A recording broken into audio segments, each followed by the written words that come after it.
আজব দেশের গল্পে আপনাদের স্বাগত। হাবাচন্দ্র রাজা ও গাবাচন্দ্র মন্ত্রী। বহু কাল আগে হাবাচন্দ্র নামে এক রাজা ছিলেন, আর তার মন্ত্রী ছিলেন গাবাচন্দ্র। রাজা তার নির্বুদ্ধিতার জন্য পরিচিত ছিলেন এবং তার মন্ত্রীও তার চেয়ে ভালো ছিলেন না। তাদের দুজনের কেউই খুব বেশি বুদ্ধিমান ছিলেন না। তারা দুজনে মিলে বোকা বোকা সব সিদ্ধান্ত নিতেন। দেশের সকলে তাদের নিয়ে হাসাহাসি করত, কিন্তু সাধারণ মানুষ তাদের উল্টোপাল্টা কাজে কষ্ট পেত। রাজার রাজ্যে সবকিছুর দাম ছিল একই। সাধারণ লোকের জন্য সেখানে কোনো ন্যায় বিচার ছিল না। ন্যায় আর অন্যায়ের পার্থক্য করা ছিল অসম্ভব। একদিনে জ্ঞানী ব্যক্তি এবং তার স্থূল চেহারার শিষ্য রাজ্যটিতে এলেন।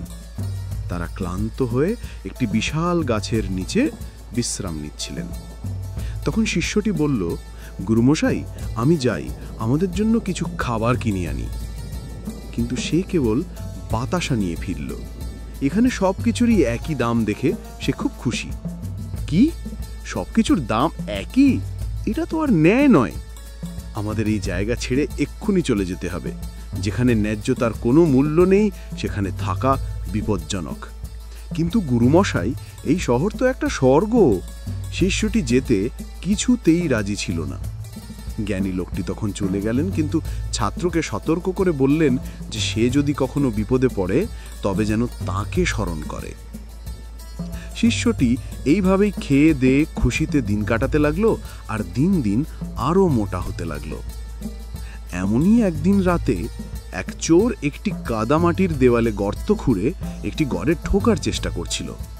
কিন্তু হঠাৎ করে দুর্বল দেওয়ালটি হুড়মুড় করে তার উপর ভেঙে পড়ল, আর সে মারা গেল। পরের দিন সকালে লোকেরা মৃত চোরটিকে খুঁজে পেল এবং শহরের রক্ষীদের ডাকল। তারা বাড়ির মালিককে গ্রেপ্তার করে রাজা হাবাচন্দ্রের সামনে নিয়ে এলো। রাজা তাকে প্রশ্ন করল, তুমি কেন এমন দুর্বল দেওয়াল বানালে যে একজন চোর চাপা পড়ে মারা গেল? কিন্তু মহারাজ, আমি একজন রাজমিস্ত্রি ভাড়া করেছিলাম। আমি তো শক্ত দেওয়াল বানানোর জন্যই টাকা দিয়েছিলাম। রাজমিস্ত্রিকে এক্ষুনি আমার কাছে ধরে আনো। রাজা এই কথা শুনে বাড়ির মালিককে মুক্তি দিলেন এবং রাজমিস্ত্রিকে ডেকে পাঠালেন। মহারাজ, আমি আমার যথাসাধ্য করেছি। এটা আমার দোষ নয়, মাটিটাই ঠিকমতো মেশানো হয়নি। মাটি মেশানো লোকটিকে এক্ষুনি আমার কাছে ধরে আনো। রাজা এরপর মাটি মেশানো লোকটিকে ডেকে পাঠালেন। জলের কলসিগুলো ফুটো ছিল মহারাজ, ফলে আমি ঠিকমতো মেশাতেই পারিনি। কুমোরকে এক্ষুনি আমার কাছে ধরে আনো। রাজা তাকে বিশ্বাস করলেন এবং কুমোরকে ডেকে আনার নির্দেশ দিলেন।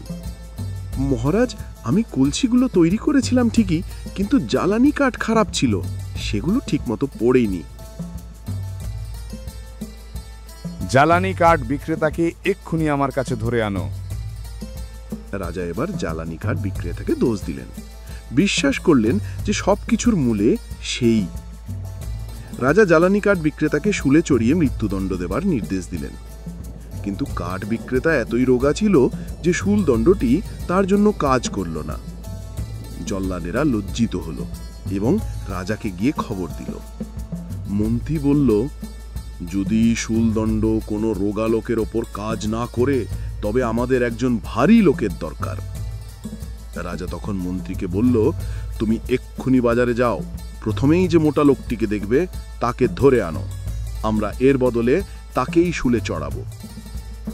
রাজার আদেশ মতো মন্ত্রী কয়েকজন সেপাইকে নিয়ে বাজারে গেল এবং মোটা লোক খুঁজতে লাগলো।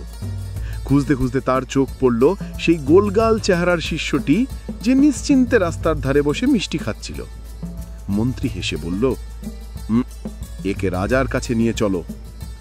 তারা সেই শিষ্যটিকে জোর করে ধরে আনলো, যে ভালো খেয়ে দিয়ে বেশ মোটা হয়ে গিয়েছিল। শিষ্যটি চিৎকার করে বলতে লাগলো, তোমরা আমাকে কোথায় নিয়ে যাচ্ছ? আমি তো কিছুই করিনি।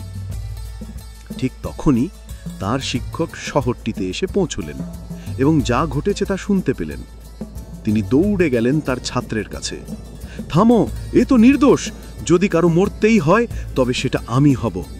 সকলেই হতভম্ব হয়ে গেল তার কথা শুনে। রাজা এবং গাবাচন্দ্রকে ডেকে পাঠানো হলো। রাজা জিজ্ঞেস করল, তুমি কেন ওর জন্য মরতে চাও? শিক্ষক শান্তভাবে উত্তর দিল, আমি শুনেছি এই শুলদণ্ড মানুষকে সোজা স্বর্গে পাঠায়। আমি স্বর্গে যেতে চাই। বোকা রাজা আর তার বোকা মন্ত্রী দুজনেই একথা বিশ্বাস করে নিল। রাজার সাথে গাবাচন্দ্রও স্বর্গে যেতে চাইল, কিন্তু রাজা জোর দিলেন যে তিনিই প্রথমে যাবেন। অতঃপর রাজাকে শুলদণ্ডে মৃত্যুদণ্ড দেওয়া হলো। রাজ্যে আবার শান্তি ফিরে এলো।